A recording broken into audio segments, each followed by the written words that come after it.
India market invest mind সেটা আপনাদের স্বাগত। যা চ্যানেল নতুন এসেছেন তাদেরগুলো প্লিজ চ্যানেলটাকে সাবস্ক্রাইব করবেন, লাইক করবেন, বেল আইকনটা প্রেস করবেন, তার সাথে অল বাটনটা প্রেস করবেন, নোটিফিকেশনটা কিন্তু সঙ্গে সঙ্গে আপনাদের কাছে গিয়ে পৌঁছাবে।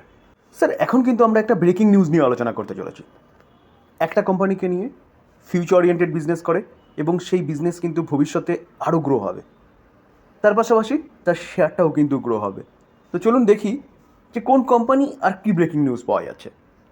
দেখুন স্যার, যে কোম্পানি নিয়ে আলোচনা করছি সেই কোম্পানিটা কিন্তু পিএসইউ কোম্পানি এবং কোম্পানিটার রিনিউয়াল সেগমেন্টে যথেষ্ট ভালো এক্সপোজার রয়েছে। আজকের দিনে কোম্পানিটা 1.13% কিন্তু একটা ডাউন সাইড মুভমেন্ট দেখাচ্ছে এবং কোম্পানিটা ট্রেড করছে কত 294.15 এখনও পর্যন্ত। কোম্পানিটার 52 খাই দেখলে দেখা যাবে 303, অর্থাৎ কোম্পানিটা কিন্তু তার 52 খাইয়ের কাছাকাছি ট্রেড করছে। আমরা যদি কোম্পানিটার এক মাসের চার্ট দেখলে দেখা যাবে 13.5% কোম্পানিটা রিটার্ন দিয়েছে। আমরা যদি কোম্পানিটার 6 মাসের চার্ট দেখলে দেখা যাবে 38% রিটার্ন দিয়েছে। আমরা যদি কোম্পানিটার এক বছরের চার্ট দেখলে দেখা যাবে এক বছরে কোম্পানিটা 80% রিটার্ন দিয়েছে এবং 5 বছরের চার্ট দেখলে দেখা যাবে 5 বছরে 96%। তো 2020 অর্থাৎ কোভিডের পর থেকে যদি দেখি তাহলে দেখলে দেখা যাবে কোম্পানিটা কিন্তু খুব ভালো রিটার্ন আমাদের বানিয়ে দিয়েছে। তো স্যার, টাইম পিরিয়ডটা দেখুন, 2020 থেকে 2024 4 বছরের কোম্পানিটা কিন্তু 350% রিটার্ন বানিয়ে দিয়েছে। ব্যাপক একটা রিটার্ন বানিয়ে দিয়েছে। কেন? কারণ কোম্পানিটার বিজনেস মডেল কিন্তু চেঞ্জ হয়ে গেছে। কোভিডের পরে থেকে কিন্তু গভর্নমেন্ট রিনিউয়াল সেক্টর নিয়ে কাজ শুরু করেছে। তো এই কোম্পানিটা কিন্তু বেস্ট কোম্পানি বলতে পারেন রিনিউয়াল সেগমেন্টে। দেখুন, আমরা যদি মার্কেট ক্যাপ দেখলে দেখা যাবে কোম্পানিটার মার্কেট ক্যাপ কত, 3,70,000 কারোর। তো স্যার চলুন আমরা কোম্পানিটা দেখে নিই কী company. ONGC, oil and natural gas corporation limited. তো এই কোম্পানিটাকে নিয়ে কিন্তু একটা ব্যাপক বড় নিউজ পাওয়া যাচ্ছে। চলুন দেখে নিই কী নিউজ পাওয়া যাচ্ছে। স্যার, নিউজটা কিন্তু আজকেরই নিউজ, আজকে মর্নিংয়ে 10ই জুলাই 2024, যেখানে ওএনজিসি কী করছে, ইনভেস্টমেন্ট করতে চলেছে 2,00,000 two achieve net zero carbon. যে ইনিশিয়েটিভ নিয়েছে গভর্নমেন্ট, সেই ইনিশিয়েটিভ নিয়ে কাজ করছে এবং এই কোম্পানিটা কিন্তু সেই টার্গেটে পৌঁছানোর জন্যে 2,00,000 ইনভেস্টমেন্ট করতে চলেছে। এটা কতদিনের মধ্যে? 2038 মধ্যে। তো স্যার, 2038 মধ্যে 2,00,000 ইনভেস্টমেন্ট করতে চলেছে কিসের জন্য? রিনিউয়েবল এনার্জির জন্য। এটা কিন্তু একটা ব্যাপক বড় নিউজ ওএনজিসি এই কোম্পানির জন্য। এখানে কোম্পানিটা যেই কাজ করে সেটা তো করে, তার সাথে সাথে কিন্তু কোম্পানিটা রিনিউয়াল সেগমেন্টের জন্য কিন্তু ইনভেস্টমেন্ট করতে চলেছে। তো ওএনজিসির যদি আমরা কাজ দেখি, কী কাজ?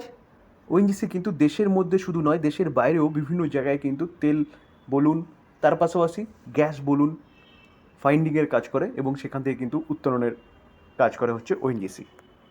যেখানে এই আর্টিকেল দেখলেও দেখা যাবে oil and natural gas corporation limited has কী লিখেছে, ambition plan to achieve net zero carbon কত 2038 মধ্যে, এবং টোটাল তারা ইনভেস্টমেন্ট করতে চলেছে 2,00,000 দেখুন, কোম্পানি কিন্তু রোডম্যাপ সাজিয়ে ফেলেছে 200 পেজেস ডকুমেন্ট, যেখানে কিন্তু দেখুন ইনভেস্টমেন্ট কোথায় করতে চলেছে, renewable energy, green hydrogen plan. তো সেই জায়গায় দাঁড়িয়ে স্যার ব্যাপক একটা বিজনেসের কিন্তু বলতে পারেন মুভমেন্ট শুরু হয়েছে ওএনজিসি এই কোম্পানির, যেখানে কোম্পানি জানিয়েছে যে 2030 মধ্যে ওএনজিসি প্ল্যান করছে ইনভেস্টমেন্ট করার 97,000 কিসের জন্য? 5 গিগাওয়াট রিনিউয়েবল এনার্জি ক্যাপাসিটি তৈরি করার জন্য। এই যে 97,000 কোথায় কোথায় ইনভেস্টমেন্ট করতে চলেছে, কোম্পানি জানিয়েছে কিন্তু সোলার পার্ক বলুন, উইন্ড টারবাইন বলুন, বায়োগ্যাস প্রজেক্ট বলুন, পাম্প স্টোরেজ প্ল্যান্ট বলুন, এইসব কিন্তু অফশো উইন্ড ইনস্টলেশন বলুন।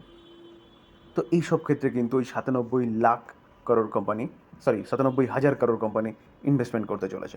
তারপরে কোম্পানি 2035 মধ্যে 65,500 ইনভেস্টমেন্ট করতে চলেছে বা অ্যালোকেট করেছে। সেটা কিসের জন্য? দেখুন, গ্রিন হাইড্রোজেন এবং গ্রিন অ্যামোনিয়া ফ্যাসিলিটিসের জন্য। তারপরে বাই 2038 মধ্যে কোম্পানি 38,000 ইনভেস্টমেন্ট করতে চলেছে, যেখানে কোম্পানি সেট আপ করতে চলেছে 1 গিগাওয়াট অফ অফশো উইন্ড প্রজেক্ট। তো এইভাবে কিন্তু কোম্পানি তার রোড ম্যাপটা সাজিয়েছে। তো স্যার, কোম্পানি তার যে চিন্তাভাবনা, তার যে ইনভেস্টমেন্ট কোথায় কীভাবে করবে সেটা পুরোপুরি জানিয়ে দিয়েছে। তো সেই জায়গায় দাঁড়িয়ে ভবিষ্যতে কিন্তু এই কোম্পানির বিজনেস কয়েক গুণ বাড়তে চলেছে। তো বিজনেস যদি বাড়ে তাহলে স্যার এই কোম্পানির শেয়ারও কিন্তু বাড়বে। তো তো স্যার এই কোম্পানিটা কিন্তু আপনি আপনার রাডারে রাখতে পারেন। আজকের দিনে কোম্পানিটা নেগেটিভ ট্রেড করছে ঠিকই, তো কোম্পানিটা যা প্ল্যান করেছে সেই প্ল্যান অনুযায়ী কিন্তু কোম্পানিটা অনেক দূর পর্যন্ত এগোতে পারে। চলুন এবার আমরা কোম্পানিটার একটু ফান্ডামেন্টালটা দেখে নিই। দেখুন স্যার, আমরা যে কোম্পানি নিয়ে আলোচনা করছি সেই কোম্পানিটা কিন্তু PSU company, central public sector undertaking under the ownership of ministry of petroleum and natural gas, government of India. যেখানে কোম্পানিটা কিন্তু কত থেকে কাজ করছে, 1956 সাল থেকে কাজ করছে। এবং তার পাশাপাশি দেখলে দেখা যাবে কোম্পানির কাজটা কি, যেটা একটু আগে বললাম, it is the largest government own oil and gas explorer and producer in the country and producer around, বলছে 70% Indian domestic production of crude oil এবং 84% কী বলছে, ন্যাচারাল গ্যাস। তো স্যার শুধু ইন্ডিয়ার মধ্যে নয়, কোম্পানিটি কিন্তু এরিয়া দেখুন কতটা, ওয়ার্ল্ড ওয়াইজ, অর্থাৎ দেশের বাইরেও কিন্তু কোম্পানিটার এক্সপোজার রয়েছে। তো এই কোম্পানি এখন কিন্তু চিন্তাভাবনা করছে রিনিউয়েবল সেক্টর নিয়ে, যেখানে 2 লাখ কারোর ইনভেস্টমেন্টের কথা ভাবছে 2038 মধ্যে। দেখুন স্যার, আমরা যদি কোম্পানির রিজার্ভ দেখলে দেখা যাবে কোম্পানির কাছে কত রিজার্ভ আছে, 2,99,686 কারোর। তো কোম্পানি এতটা রিজার্ভ রয়েছে, যেখানে কোম্পানির লং টার্ম বোরোয়িং 3,988। তো রিজার্ভ যতটা রয়েছে তার কাছে কিন্তু বোরোয়িং কিছু নেই বলতে পারে। শর্ট টার্ম বোরোয়িং দেখলে দেখাবে কোম্পানির কাছে অনলি ফর 2121 করোড় মতন কিন্তু শর্ট টার্ম বোরোয়িং রয়েছে, যেখানে শর্ট টার্ম বোরোয়িং কিন্তু কোম্পানি কমাচ্ছে। তাহলে বলতে পারেন এত বড় কোম্পানি যে বোরোয়িং দেখাচ্ছে, সে বোরোয়িং কিন্তু কিচ্ছু না কোম্পানির কাছে। তার পাশাপাশি এই যে কোম্পানিটা কিন্তু পিএসইউ কোম্পানি, অর্থাৎ গভর্নমেন্টের কোম্পানি, যেখানে ক্যাশ অ্যান্ড ক্যাশ ইকুইভ্যালেন্ট দেখলে দেখাবে কোম্পানির কাছে কত, 30,000 করোড় মতন ক্যাশও রয়েছে। তো ব্যালেন্স শিট কিন্তু 5 স্টার ব্যালেন্স শিট এই কোম্পানির। আমরা যদি কোম্পানির রেভিনিউ দেখলে দেখা যাবে, দেখুন 1,02,000 ছিল 2020-তে, 2021-এ কোভিডের জন্য কিছুটা পড়েছে, 75,000 এসছে। সেখান থেকে দেখলে দেখা যাবে 1,16,000টা 1,52,000, 2024-এ সেটা একটু কমেছে 1,49,000। তো কোম্পানির রেভিনিউ যেটা, সেটা কিন্তু ঠিকঠাক আছে বা বাড়ছে বলতে পারেন। আমরা যদি প্রফিট দেখলে দেখা যাবে কত, 13,000 ছিল 2021-এ, কিছুটা কমেছে, সেটা 40,000 এসছে, 40,000টা 38,000, 38,000টা 40,000। তো কোম্পানির প্রফিট যেটা, সেটাও কিন্তু ঠিকঠাক আছে বলতে পারেন।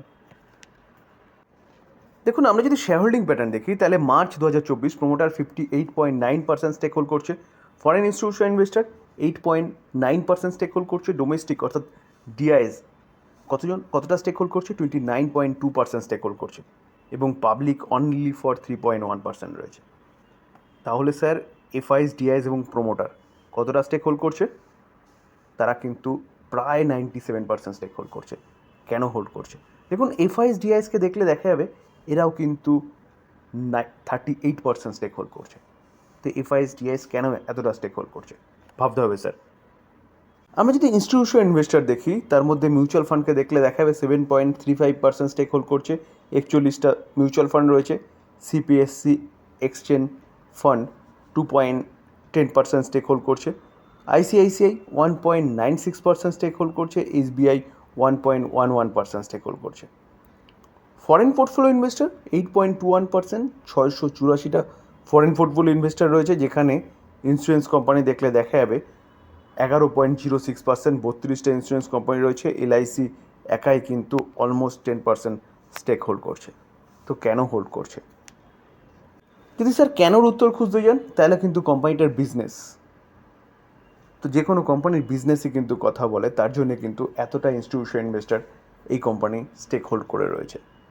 যেখানে কিন্তু কোম্পানি যে রুট ম্যাপটা সাজিয়ে রেখেছে, যেটা নিয়ে আজকের ব্রেকিং নিউজ আলোচনা করলাম, সেটা যদি সাকসেসফুল করে, তাহলে কিন্তু এই কোম্পানিটা বিজনেস কয়েক গুণ বেড়ে যাবে। এই কোম্পানিটা কিন্তু আরও ভালো রিটার্ন তার শেয়ার হোল্ডারদের বানিয়ে দেবে। তো সেই জায়গায় দাঁড়িয়ে স্যার এই কোম্পানিটি কিন্তু আপনি রাডারে রাখতে পারেন লং টার্ম ইনভেস্টমেন্ট পারপাস। এই কোম্পানিটার বিজনেস অর্থাৎ রিনিউয়েবল এনার্জিকে নিয়ে, কোম্পানিটা কিন্তু রিনিউয়েবল এনার্জি ক্ষেত্রে জিরো কার্বনের যে স্বপ্ন, সেই স্বপ্ন পূরণ করার জন্য 2 লাখ কারোর ইনভেস্টমেন্ট করতে চলেছে। স্যার কোম্পানি নিয়ে ভালো নিউজ পাওয়া যাচ্ছে, তার জন্য এটা আলোচনা করলাম। এটাকে বাই সেল রেকমেন্ডেশন একদম নেবেন না। আলোচনা এই পর্যন্তই। যদি ভালো লাগে, যা চ্যানেল নতুন এসেছেন তাদেরগুলো প্লিজ চ্যানেলটাকে সাবস্ক্রাইব করবেন, লাইক করবেন, বেল আইকনটা প্রেস করবেন, তার সাথে অল বাটনটা প্রেস করবেন, নোটিফিকেশনটা কিন্তু সঙ্গে সঙ্গে আপনাদের কাছে গিয়ে পৌঁছাবে। থ্যাংক ইউ, ভালো থাকবেন।